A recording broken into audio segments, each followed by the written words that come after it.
কথা ঠিক না বেঠি? মুসলমানদের এই আওয়াজ আসমানে পৌঁছেছে, কথা বলেন ঠিক কিনা? ইতিমধ্যে ইসরায়েলে আগুন ধরে গিয়েছে, ইসরায়েলে আগুন লেগে গিয়েছে, আগুন নিবানের ক্ষমতা ইসরায়েলের নাই, কথা বলেন ঠিক কিনা? জাতীয় পর্যায়ে কথা বলেন ঠিক কিনা? সুতরাং সমস্ত মানুষ আজকের প্রতিবাদ সমাবেশ থেকে এক বাক্যে প্রতিবাদ জানাচ্ছি। আমাদের প্রধান উপদেষ্টা মহোদয়কে বলবো, এই নীতিমালা বাস্তবায়ন করতে দেওয়া হবে না, কথা বলেন ঠিক কিনা?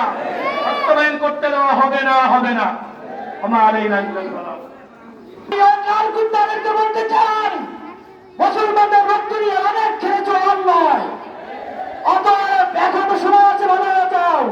আল্লাহর গজব শুরু হয়ে গেছে, যদি বাঁচতে চাও এখনই মাপ চেয়ে ভালো হয়ে যাও।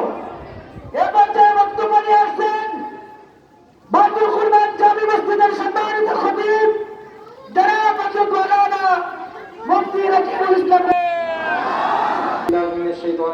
بسم الله الرحمن الرحيم إنما المؤمنون إخوة فأصلحوا بين أخويكم واتقوا الله لعلكم ترحمون صدق الله العظيم। আমরা জানি এখন অনেক বেশি ক্ষুধার্ত, আমরা কথা একদমই লম্বা। দুনিয়ার কোনো মানুষকে দেখানোর জন্য নাম্বার ফিলিস্তিন, কেন ফিলিস্তিনের উপর ইসরায়েলি এই সৈন্য আঘাত করে আপনাদেরকে একটু ছোট্ট করে বলতে চাই। জুমার মসজিদে আজকে আমি লম্বা আলোচনা করছি। ইসরায়েলের ইহুদিরা জানে অতি শীঘ্রই মাসিহ দাজ্জাল দুনিয়ার মধ্যে আসবে। দাজ্জালের সাথে তারা একতাবদ্ধ হয়ে গোটা দুনিয়ার মধ্যে শাসন করার নীল নকশা তারা বাস্তবায়ন করতে, সেই নকশা বাস্তবায়ন করার জন্যই ফিলিস্তিনের ভূখণ্ডকে তারা নিজেদের চাই। ফিলিস্তিনের জেরুজালেমকে ইহুদি বনি ইসরায়েল নিজেদের রাজধানী সাব্যস্ত করার যে ষড়যন্ত্র করছে, আমরা পরিষ্কার বলতে চাই, জেরুজালেম ইসরায়েলের রাজধানী হবে না, বরং জেরুজালেম হলো ইসরায়েলের কবরস্থান। জেরুজালেম এবং ফিলিস্তিন কোনোভাবেই তারা স্বাধীন করতে পারবে না, বরং স্বাধীন করার জন্য ফিলিস্তিনের দিকে যদি তাদের হাত সম্প্রসারণ করে পৃথিবীর 200 কোটি মুসলমান তাদের কারো হাত ভেঙে দেবে। আপনাদেরকে সর্বশেষ বলতে চাই, বাংলাদেশে নারী নীতিমালা নামে কোরআন সুন্নাহ বিরোধী যে রূপরেখা বাস্তবায়ন করতে চাচ্ছে অন্তর্বর্তীকালীন সরকার, আমরা তাদেরকে পরিষ্কার ঘোষণা দিতে চাই, বাংলাদেশের মুসলমান তাদের হৃদয়ে এক ফোঁটা রক্ত আলাদা হয়েছিল। ওই সময় আপনারা জানেন পূর্ব পাকিস্তানে হিন্দুস্তান থেকে আলাদা হওয়ার স্বাধীনতার পতাকা উত্তোলন করেছিলেন জাফর আহমদ ওসমানী। আর পশ্চিম পাকিস্তানে স্বাধীনতার পতাকা উঠিয়েছিলেন শাব্বির আহমদ ওসমানী রহমতুল্লাহ আলাইহি। দশজন ছিলেন কিংবদন্তি আলেম।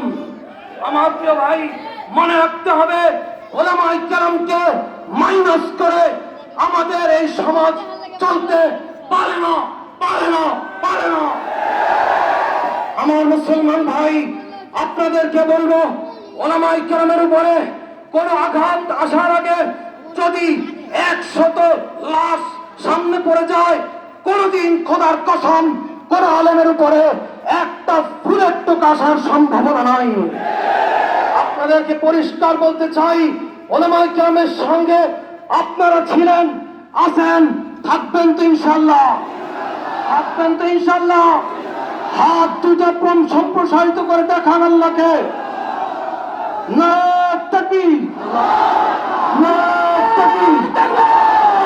আল্লাহ রাব্বুল আলামিন আমাদেরকে ইসরায়েল এবং হিন্দুত্ববাদীর আগ্রাসন থেকে গোটা মুসলিম উম্মাহকে হেফাজত করেন, সবাই বলে আমিন।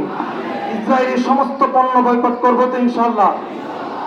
নাসরুম মিনাল্লাহি ওয়া ফাতহুন করিম। আমাদের মুরব্বি, আজকের এই অনুষ্ঠানের সম্মানিত সভাপতি, বিশিষ্ট আলেমে দ্বীন, মুফাসসিরে কুরআন জনাব আল-হাফিজ মাওলানা রফিকুল ইসলাম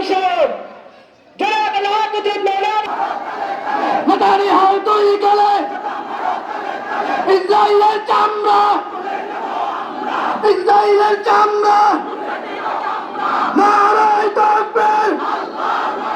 নারী সংস্কার কমিশন বাতিল করতে হবে, নারী সংস্কার কমিশন বাতিল করতে হবে।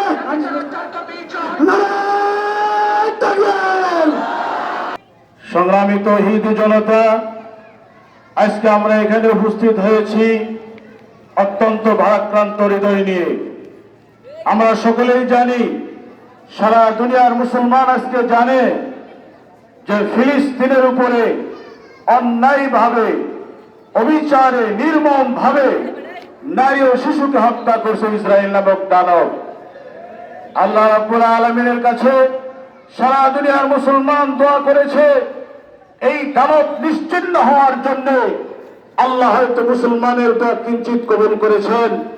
সেই ফিলিস্তিনের জালেম, ফিলিস্তিনের উপরে জুলুম করেনেওয়ালা দেশ ইসরায়েলের উপরে দাবানল এমন ভাবে আল্লাহ পাক চাপায় দিয়েছেন, সেটা নিয়ন্ত্রণ করা সম্ভব হচ্ছে না। সারা দেশে আগুন জ্বলছে। আল্লাহ পাকের গজব। কোন মুসলমানের জন্য দোয়া করবেন না, কোন মুসলমান এই গজব বন্ধের জন্য কেউ না। এক এক সময় মুসলমানদেরকে এক একভাবে সাহায্য করেছেন।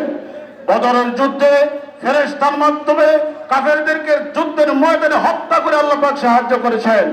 খন্দকের যুদ্ধে আল্লাহ পাক বাতাস দিয়ে আল্লাহ পাক সহযোগিতা করেছেন। আজকে ফিলিস্তিনের পক্ষে ইসরায়েলকে আগুনের মাধ্যমে আল্লাহ পাক ইসরায়েল সাহায্য করছেন। কাজের জন্য কেউ দোয়া করতে পারবেন না। ইসরায়েলে আগুন আরো বৃদ্ধি হয়ে সারা দেশ জুড়ে পুড়িয়ে সরকার হয়ে যায়। আজকে ইসরায়েলে তার দম্ভ কমে গিয়েছে। আল্লাহ পাক সামান্য একটু মাত্র তার কিন্তু চাপাই দিছে আগুন আওয়াজ, সেইটার জন্য বিখ্যাত। আমাদের পার্শ্ববর্তী দেশ ইন্ডিয়া যে আমাদেরকে গ্রাস করে রাখছে তিন দিক থেকে, সেই ইন্ডিয়া এতদিন আমাদের বন্ধু ছিল। বন্ধু বন্ধু করে দিয়ে মুখের মধ্যে বুলিয়া উড়েছিল বিগত সরকার। সেই ইন্ডিয়া কোনোদিন আমাদের বন্ধু ছিল না, এখনো নেই, ভবিষ্যতেও নেই।